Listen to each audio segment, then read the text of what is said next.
Hi guys, and welcome to another product review with me, Colin. Now today I'm going to be looking at another gaming controller that can be used on the PC and on the consoles, but it's specifically designed, in fact optimally designed, if I'm going to put it that way, to be used with the Microsoft Xbox. Now the last time I did a review like this, I was looking at the Turtle Beach Recon controller, and that was a great one. Really enjoyed doing that. However, today I'm going to be looking at the Wolverine V2 Chroma controller, and that's coming from Razer. So by now you know how things work here. I'm going to be going through the unboxing process, and then from there we're going to be looking at the controller in a little bit more detail. So let's jump into today's video.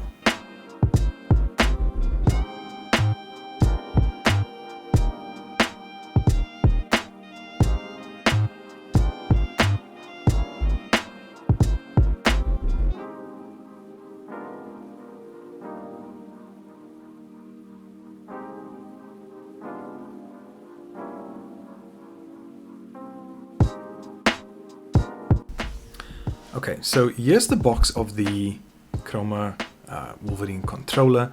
You can see they give us all the various details on the side, what it's designed for. At the back, you know, just a list of the different features.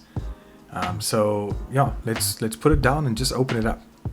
So when we open up the box, we see we've got a number of different items inside.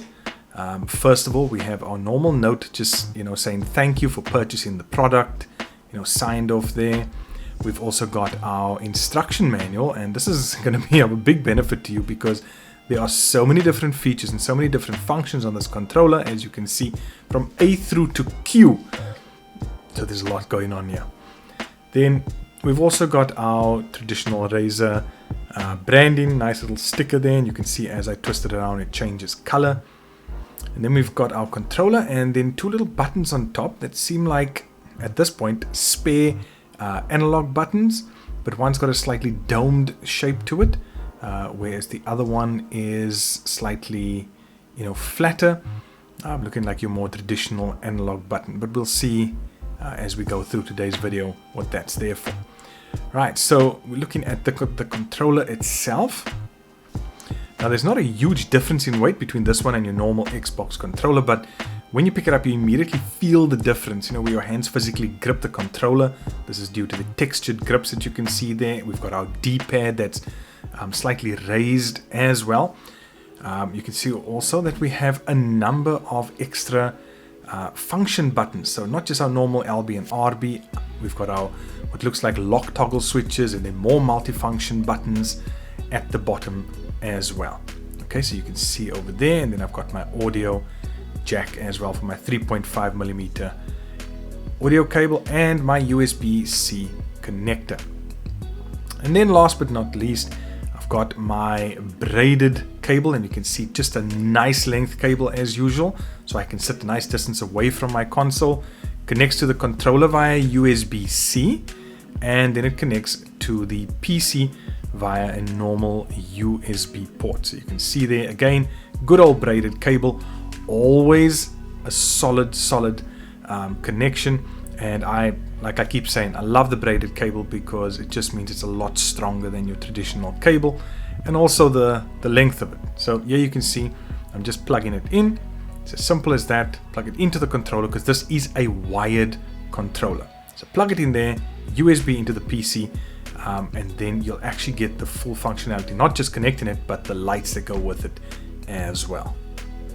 So just on first impressions, like I'm saying to you, it feels more or less the same as your normal Xbox controller, but this textured grip area over here, that really feels very comfortable. It actually fits.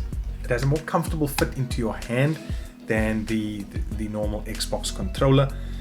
You can also see, I'm not too sure if you can see it over there, but the analog buttons, you can see this one is slightly raised as opposed to this one. You can even see that your D-pad over here is slightly raised as opposed to the normal controller where it's actually recessed into the controller.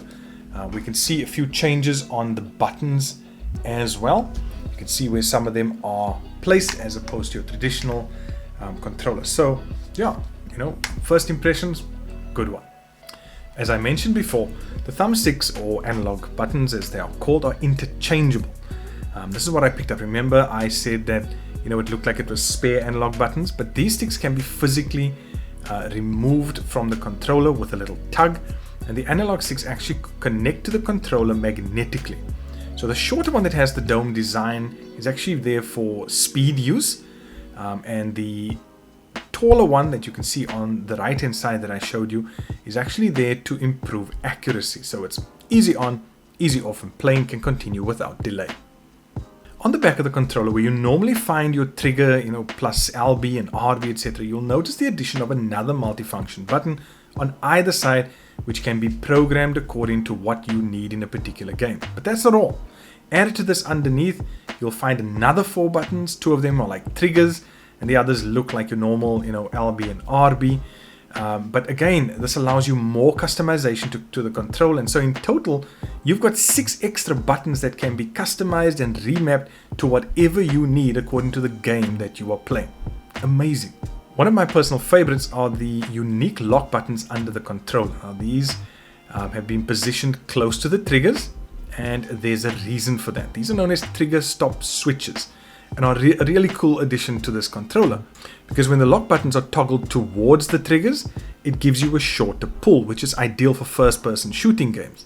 But when the lock is toggled away from the triggers, it actually gives you a longer pull, which is ideal for your racing games.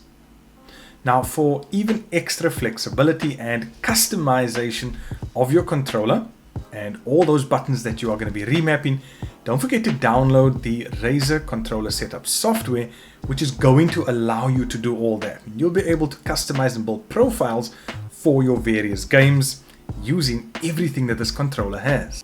On either side of the controller, next to the analog buttons, we find these 2 transparent lines of RGB lights. And this actually seems to be the standard with Razer equipment, and once you plug it into the USB port, the lights are activated, and well, it's always a nice touch when you play. Now, as usual, I compare this to the original Xbox controller, and here you can see just the physical differences in shape, the feel, the D-pad, the buttons, the textured grip, the menu buttons, where all those things are placed, so that you can see the difference for yourself. The function buttons also have a nice feel and apparently have a 3 million tap life cycle with even greater accuracy. Now, this I actually picked up as I was busy testing it over the last 2 weeks playing a few games.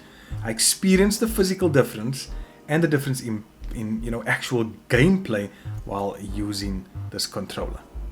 So what are my final thoughts around this controller? Well, on the pro side, I would say that the cost, number one, is not bad at all. It's priced around the same sort of area as the normal Xbox controller and also the Turtle Beach Recon controller. So it's not too far away from those, more or less in that same bracket. So that's obviously a thumbs up from me. And then also the fact that it has all of these programmable buttons, because if you are a really serious gamer and you're going to be a controller player, sorry guys, but if you're going to be a controller player, then you have so much more that you can do with that one device, and you can again program it according to exactly what you need, and that for me is another pro.